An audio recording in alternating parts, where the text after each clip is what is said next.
پتہ ہے کچھ دعائیں پلک جھپکتے قبول ہو جاتی ہیں اور کچھ خاص دعائیں صدیاں تک لے جاتی ہیں۔ جانتے ہو ایسا کیوں ہوتا ہے؟ کیونکہ وہ چھوٹی دعائیں بڑی اور خاص دعاؤں کی قبولیت کے یقین کے لیے ہوتی ہیں۔ وہ دعائیں ہمارا یقین بڑھاتی ہیں، وہ یقین جو ہمیں اللہ کے قریب کرتا ہے، اللہ کی پہچان کرواتا ہے۔ اور کچھ خاص دعائیں ہوتی ہی اللہ کے قریب ہونے کے لیے ہیں، اور جب انسان اللہ کے قریب ہو جاتا ہے تو وہ دعائیں اپنے آپ قبولیت کا رنگ اختیار کر لیتی ہیں۔ یہ ہماری رب کی محبت ہے کہ وہ ہمیں ہر طرح سے اپنے قریب لاتا ہے۔ تو اسی طرح تم بھی میری طرح اللہ سے باتیں کیا کرو، اور اللہ سے بات کرنا اس قدر ضروری ہے کیونکہ وہ بادشاہ ہے۔ اس کے سامنے جھولی پھیلانا کتنا ضروری ہے، اس کے سامنے گڑ گڑا کر مانگنا کتنا ضروری ہے، اس کے سامنے بے بسی کھول کر رکھ دینا کتنا ضروری ہے۔ بھلے وہ سب جانتا ہے پھر بھی اس کو ساری کہانی سنانا کتنا ضروری ہے۔ ہر انسان برا نہیں ہوتا، اور وہ کیسے برا ہو سکتا ہے جو خدا تک پہنچنے کا وسیلہ ہو۔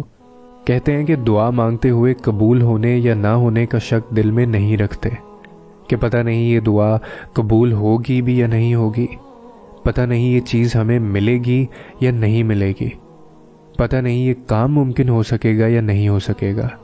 یہ سارے خدشات تو تمہاری ذات کے ہیں۔ اللہ کی ذات تو اس سے کہیں زیادہ وسیع ہے۔ وہ تو معجزوں کا بادشاہ ہے۔ وہ جب جب چاہے حالات بدل سکتا ہے، وہ جب چاہے دل بدل سکتا ہے، وہ جب چاہے لا حاصل چیز سے نواز سکتا ہے، وہ نصیب بدل سکتا ہے۔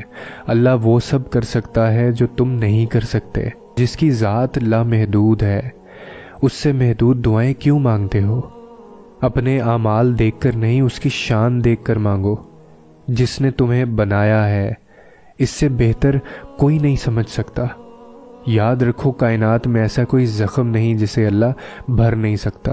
اور پھر ان جان سے زیادہ پیاری چیزوں کے لیے آزمائشیں آتی ہیں، کیونکہ آزمائش تب شروع ہوتی ہے جب کوئی چیز جان سے زیادہ پیاری ہو جاتی ہے، جب اس چیز سے خود سے بھی زیادہ محبت ہو جاتی ہے۔ پھر اللہ اس محبت کا امتحان لیتا ہے، آخر تم اس چیز کے لیے کتنا صبر کر پاتے ہو، کس جنون کی حد تک پہنچ پاتے ہو۔ سب سے بڑھ کر یہ کہ تم اللہ کی رضا میں راضی رہ پاتے ہو۔ اللہ کو تمہاری عبادتوں کی ضرورت نہیں، اس کی عبادت کے لیے تو سارا جہاں ہے۔ وہ تو بس تم سے محبت چاہتا ہے۔ تو بتاؤ پھر، جس محبت کا وہ حقدار ہے، تم اسے دے پاؤ گے وہ محبت؟ آزمائش تو مختصر سی ہوتی ہے، پھر وہ ہر چیز دگنی کر کے واپس کر دیتا ہے، مگر تم یہ بات سمجھنے میں بہت دیر لگا دیتے ہو۔ تبھی تو تم اکثر بے سکون رہتے ہو۔ امتحان تو تبھی ختم ہوتا ہے جب تم آگے بڑھنا سیکھ جاتے ہو۔ اسی لیے ان آزمائشوں سے مت ڈرا کرو۔